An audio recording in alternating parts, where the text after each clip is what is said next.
Now you are ready to glue on the cockpit coaming. You will glue the inner coaming first.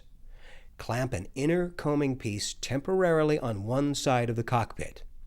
Align it so that the inside edge matches the inside of the cockpit cut in the deck. It will project beyond the deck seam at both the front and the back of the cockpit. There is a little flex in the coaming strips, and to get them to match up with the cockpit exactly, you may need to bend them a little.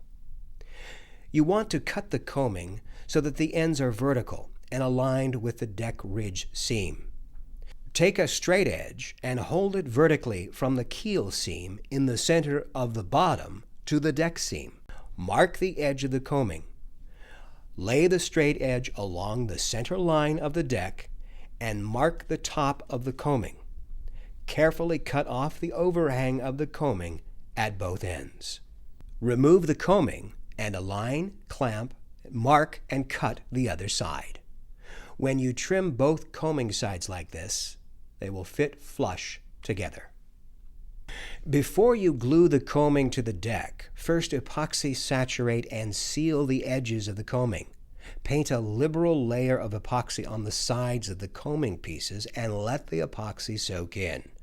You will find that the end grain of these edges will absorb a lot of epoxy.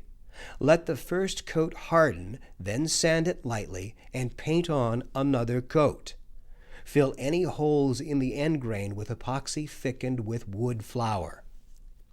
If more than 72 hours have elapsed since you applied the last coat of epoxy on the deck, lightly sand around the cockpit where you will be gluing the coaming in place. Now paint all surfaces to be joined with thickened epoxy. Align them and clamp them in place. If you have a lot of clamps, use them.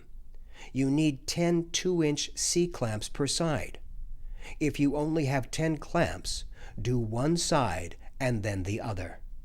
Do not put so much pressure on the clamps that you'll leave a deep impression in the wood. Take some of the scraps of glass that you have trimmed off your deck or hull and laminate a layer of cloth on the top and underside of the upper coamings. Let the resin harden and trim the edges. Then clamp and align one side of the upper coaming. Remember, do not put too much pressure on the clamp. A scrap of wood under the clamp can cushion the coaming and help prevent the coaming from being damaged.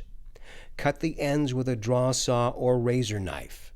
Leaving that side still clamped in place, set the other side of the upper coaming in place and clamp it in place.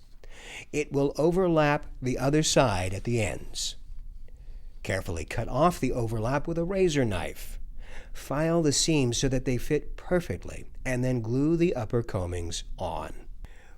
When you are all done with both sides of the coaming, take a short strip of glass tape and laminate it over the seams at the front and back where the two sides of the coaming meet. Let cure and trim.